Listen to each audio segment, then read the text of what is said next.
네, 안녕하세요. 반갑습니다. 대여반에 시작되는 메이데이 시간으로 인사드립니다.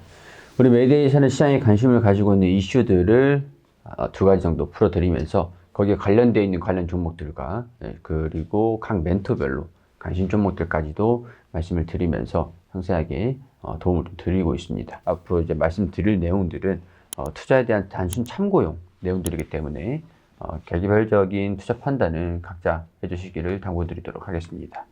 자, 우리 박태형 멘토 출연하셨고 반갑습니다. 반갑습니다. 네. 오늘 좀 준비해주신 내용들이 네네.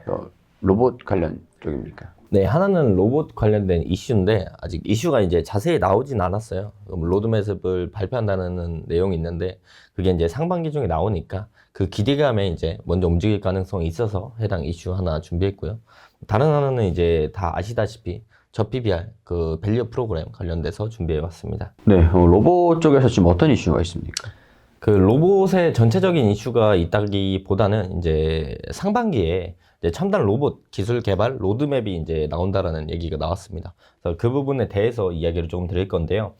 정부는 이제 상반기 중에 로봇 핵심 부품 국산화율 80%로 높이기 위한 첨단 로봇 기술 개발 로드맵을 발표할 예정인데요.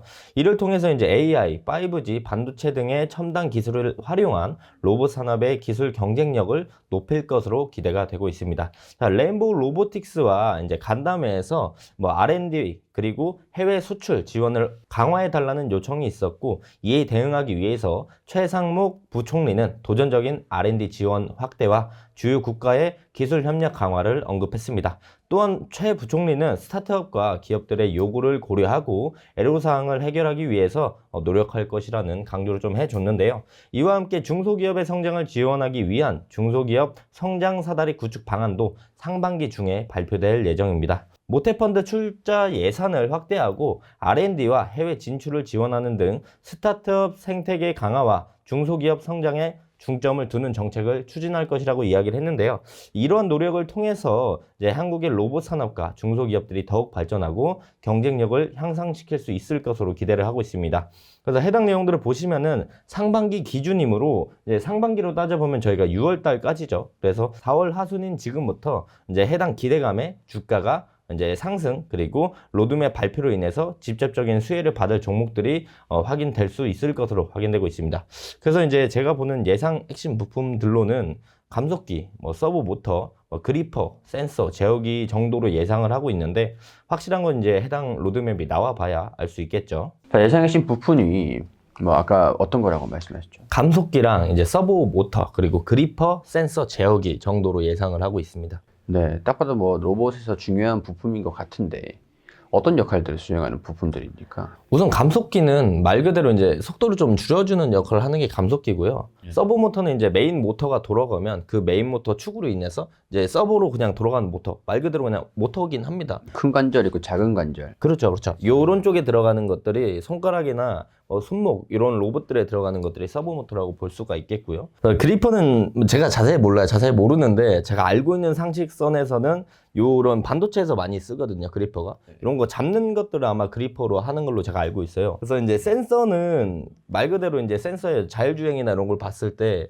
우리가 이제 앞에 이제 센서들이 많이 달리거든요. AGV, AMR 이런 그 자율주행 로봇들을 보면 앞뒤에 이제 동작감지 센서나 물체감지 센서나 적외선 센서나 이런 센서들을 볼 수가 있겠고 제어기는 이제 소프트웨어 쪽 그냥 로봇을 구동할 때 좀 움직임을 제어해주는 그런 두뇌 역할 정도로 보시면 좋을 것 같습니다. 자, 그러면은 지금 오늘 이런 이슈들 정부에서 지원 정책으로 핵심 부품들 이런 부품들이 지금 예상이 되고 있는데 이게 네네. 핵심 쪽 부품들이니까 이런 80%까지 국산화를 하겠다라고 했을 때 로봇 관련돼서 부품을 생산하는 기업들이 수혜를 받을 것으로 예상이 되고 여기에 따른 이 핵심 제어 부품들을 생산하는 기업들이 몇 가지가 있을 거지 않습니까? 네네네. 그 기업들을 기대를 해볼 수 있는 상태다. 그렇죠. 우선 첫 번째로 제가 해당 내용들을 가져온 제일 큰 이유는 해당 이제 로드맵에 대한 내용들이 나오면은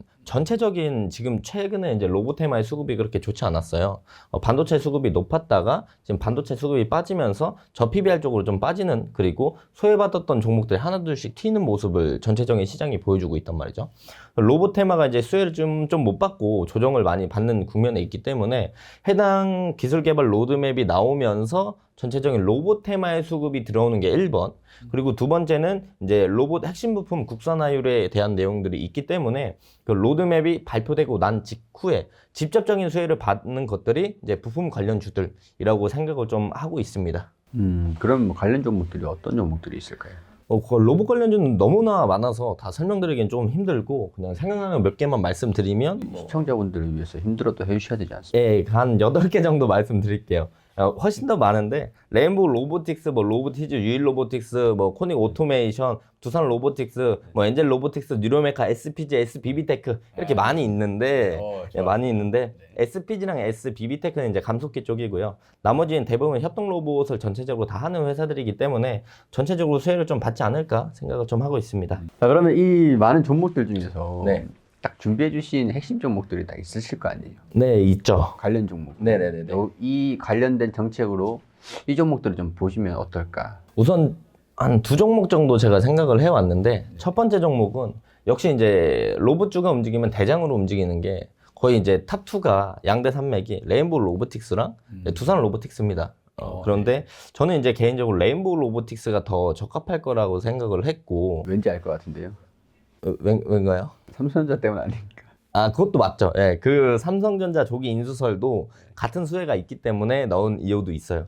근데 솔깃한 소식들 많이 나오던데. 예, 삼성전자가 맞아요. 지분을 조기에 막 인수를 한다. 맞아요. 그래서 그 관련된 내용들이 좀 있더라고요. 예, 그래서 그게 이제 실질적으로 진행이 될 거냐 안 될 거냐에 대해 이제 그 좌지우지 되는 내용들이 많은데 어쨌든 해당 부분에 대해서 이제 인수 안 한다는 내용만 안 나오면 제가 볼 때는 수혜라고 보이거든요. 언제 인수할 거냐 차이라서 그런 부분들의 수혜도 있고, 제가 요번에 이제 박람회를 다녀오지 않았습니까? 스마트 팩토리 박람회 갔다 왔을 때 레인보우 로보틱스 양팔 로봇이 좀 애가 괜찮았어요. 그 친구가 그렇게 움직이는데 두산 로보틱스는 아직 양팔 로봇은 없잖아요. 현재로서는. 그래서 그 부분에 대해서 좀 더 매력적이라고 생각을 했고, 그래서 이제 두 번째 말씀드릴 종목도 이제 해당 레인보우 로보틱스랑 좀 연관이 있고 박람회에서 가져온 좋은 소스거든요. 이게 레인보우 로보틱스 측에서는 사실 감속기를 뭐 쓰는지는 얘기 안 해줬었어요. 그런데 그 감속기 회사에 SPG 회사에 가니까 얘기를 해주더라고요. 레인보우 로보틱스에서 우리 거 쓴다. 네, 이래서 현장 방문이 중요해요. 예, 그래서 전 요거까지는 이제 가기 전까지 모르고 있었는데 SPG에 가서 SBB테크랑 또 비교하는 그런 얘기를 좀 제가 했더니 싫어할 텐데. 예, 그랬더니 이제 레인보우 로보틱스가 저희 거 써요 이렇게 얘기를 했어요. 자존심에 얘기를 했구나. 예. 그래서 레인보우 로보틱스한테 봤더니 이제 저희는 여러 개 씁니다. 어디 뭐 여러 제품들 써서 딱 어디 쓴다고 말씀 못 드려요라고 했는데 레인보우는 여기저기 쓰는 것 같은데 SPG 것도 쓴다 정도만 생각해 주시면 좋을 것 같아요. 네, 이런 뭐 디테일한 내용들은 어디 가서 보면 되겠습니까? 디테일한 내용들은 저희 데이업 채널에 들어오시면은 제 그 영상에 레인보우 로보틱스나 SPG 영상들이 있습니다. 그 내용들을 보시면은 조금 더 자세한 내용들을 확인하실 수 있으니까 오셔서 참고해서 보시면 좋을 것 같습니다. 자, 그러면 지금 메이데이 시간에는 레인보우 로보틱스의 차트를 보면서 오늘의 흐름들, 앞으로의 뭐 인상들 그런 것들 설명을 들어보도록 하죠. 네, 레인보우 로보틱스를 볼 때 우선 첫 번째로 제일 긍정적으로 볼 수 있는 건 바로 연간 흑자 턴어라운드를 기대해 볼 수 있다는 점입니다. 2023년에 적자가 나왔지만 2024년 연간 예상 컨센을 확인해 봤을 때 매출액 증가, 2025년까지 증가하는 모습, 그리고 영업이익과 당기순이익이 증가하면서 요 흑자 턴어라운드에 대한 재무적인 기대감을 우리가 확인해 볼 수가 있겠고요. 그리고 우리가 기술적으로 봤을 때 현재 레인보우 로보틱스가 지금 2023년 초반부터 상승의 모멘텀을 보여주면서 저점들을 생성해 가면서 우상향 추세를 만들어주고 있습니다. 현재 우상향 추세의 저점에 있는 것으로 확인이 되고 있고요. 또한 이 회색깔 6개월 장기 이평선의 지지 라인들이 있다는 점, 그래서 해당 추세의 저점에서 우리가 추세 하단부에 이제 지지 라인들을 체크해 보시면 좋을 것 같습니다. 이 SPG 관련돼서도 사실 로봇 관련주 중에서 SPG를 빠질 수는 없지 않습니까? 맞습니다. 로봇의 핵심 단가 단가의 많은 부분을 차지하는 게 감속기다 보니까. 그렇죠. 한 40에서 한 60% 정도 차지하고 있습니다. 근데 제가 또 감속기들을 봤을 때, 제가 그 박람회 갔다 왔을 때, 뭐 이제 TMI라서 조금만 더 말씀을 드리면, 박람회에서 제가 많은 회사를 갔거든요. 다 물어봤거든요. 감속기 어디 거 쓰냐고. 근데 대부분 내재화해서 쓰고 있더라고요. 아, 맞아요. 예, 그래서 단가가 너무 비싸. 단가가 비싸니까 대부분 내재화해서 쓰고 있고, 제가 이제 SPG, SBB테크 이 감속기 쪽을 굳이 이제 계속 보는 이유는 내재화를 못한 회사들이 국산 화유를 80% 만들어야 되기 때문에 그 부분에 수혜도 우리가 생각을 해봐서 전 감속기를 좀 보고 있는 그런 상황인데, 시청자분들은 어떤 의미로 이제 감속기를 보시는지 모르겠습니다. 근데 저는 이렇게 보고 있으니까 해당 부분들 참고하시면 좋을 것 같다고 생각합니다. 감속기를 내재화하는 이유가 네. 우리 테슬라가 배터리 생산을 내재화를 했잖아요. 네네. 그거랑 이유가 비슷한데 우리나라 국산화율이 좀 낮기 때문에 일본에서 맞습니다. 수입을 해와야 되잖아요. 맞아요, 근데 그게 너무 비싸요. 그래서 국산화가 가능한 기업들을 보려고 해도 SBB테크나 SPG 두 기업밖에 없는 거죠. 맞죠. 해성 TPC는 지금 조금 문제가 있고. 그래서 다른 기업들이 이 로봇 부품을 생산을 하려면은 자기들이 만들 수밖에 없는 거죠. 근데 사실 기술력이 그렇게 막 소재의 경량화가 좀 중요하긴 하는데 구도는 좀 쉽거든요, 사실. 이해를 하고. 구조 자체가. 네, 구조 자체는. 그래서 내재화를 하고 있는 게 아닌가 싶은데 우리가 볼트를 만들기 쉽다고 해가지고 뭐 공장에서 다 만들어 쓰진 않잖아요. 그렇죠. 약간 그런 개념으로 앞으로 미래를 좀 보면 좋지 않을까. 그렇죠. 감속기를 볼 때 로봇을 많이 생산하는 회사들은 그 감속기 내재화를 하는 그 원가 비용보다 사서 쓸 때 가격이 더 비싸면 당연히 내재화하는 게 맞고, 회사에서 이제 감속기를 많이 쓰진 않는데 굳이 내재화하면은 이제 단가가 안 맞잖아요. 원가가 안 맞으면은, 그러면 굳이 내재화하지 않고 SPG나 SBB테크들의 감속기를 충분히 쓰겠죠. 그래서 대기업들 빼고는 대부분 이제 내재화하지 않고 SPG나 SBB테크 걸 사용하지 않을까 싶습니다. 관계자들 얘기를 좀 들어보면 일단은 로봇 산업이 성장을 해서 규모의 경제가 먼저 되면 그때부터는 단가가 많이 저렴해질 거다. 그러면 방금 우리가 말을 했던 그런 부분들이 적용이 되지 않을까. 그렇게 보고 있는 측면도 있더라고요.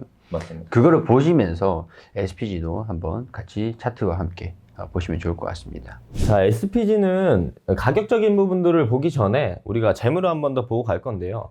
SPG가 이제 우선 뭐 흑자 턴어라운드나 엄청난 매출적인 상승을 보여주는 그런 모습은 있진 않습니다. 하지만 2024년과 5년에 6년 예상 컨센을 봤을 때 매출액이 꾸준하게 증가하면서 영업이익과 당기순이익이 꾸준하게 증가한다라는 이런 매우 긍정적인 모습들을 볼 수가 있겠고요. 자, 기술적인 부분으로 돌아와서 본다라면은 저는 개인적으로 SPG 자체가 이런 큰 박스권 안에 갇혀 있다라고 좀 보여지고 있습니다.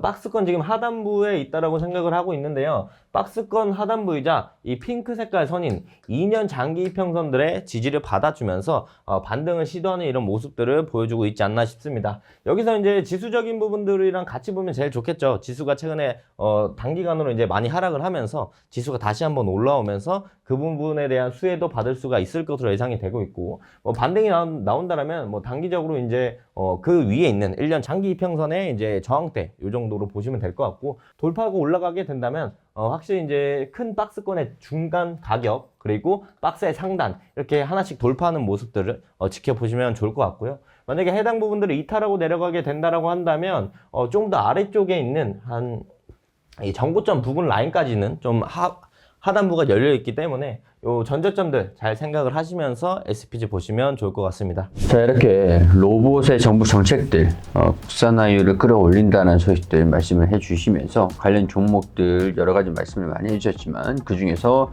레인보우 로보틱스하고 SPG 이 두 기업의 상세한 설명해 주셨습니다. 자, 메이데이는 1편과 2편으로 나눠서 업로드가 됩니다. 지금까지는 1편에 대한 내용들을 진행을 했고요. 곧이어서 진행될 2편에서는 관심 종목들까지도 제시를 해드리기 때문에 참고해 주시고 채널 들어오셔서 구독도 한 번씩 꼭 해주시고 영상 시청해 주시면 감사드리겠습니다.